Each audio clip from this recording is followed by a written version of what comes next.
Do you want to achieve the best sound for your guitar but don't know which strings to choose? This is the first part of a small series where we will learn from gauges and materials to 7, 8 and 9 string sets. Want to know more? So stay in tune because today in Caut Reaper we will be talking about electric guitar strings.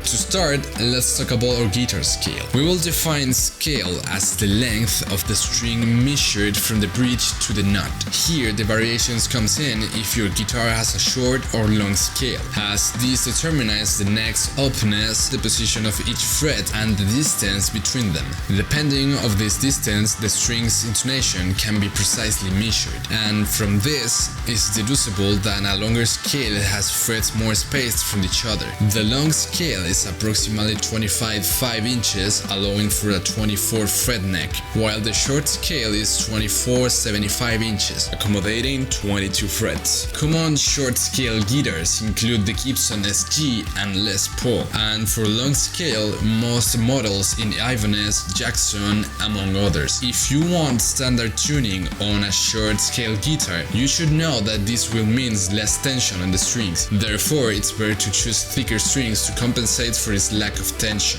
But if you seek the same tuning on a long scale, preferably use thinner strings, or else there will be overtension that could affect the guitar's calibration. The gauge of the strings is determined by the numbers indicating the thickness, starting from the thinnest to the thickest: 09, 11, 16, 24, 32, 42. The standard guitar gauge is 942, but of course there are other gauges. The finest set is 838, called Extra Super Light.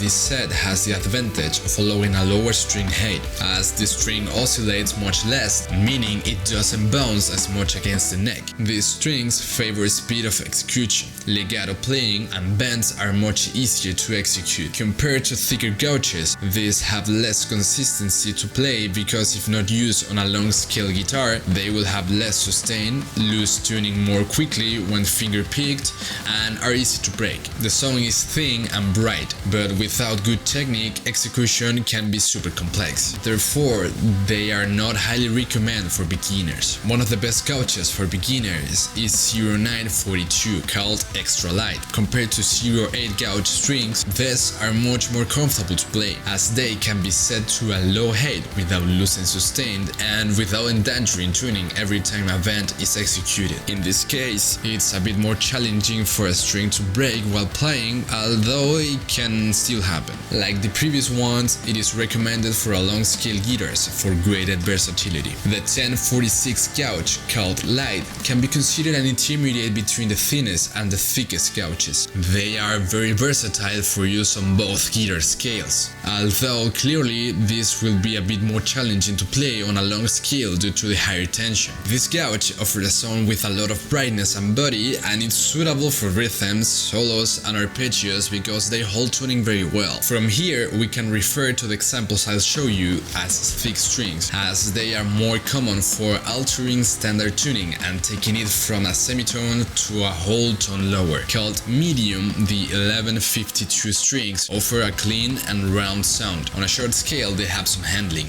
but on a long scale it becomes heavy to stretch the string. Therefore, if you are looking to tune a bit lower, this will perform much better. Finally, there is the heavy gauge, 1254.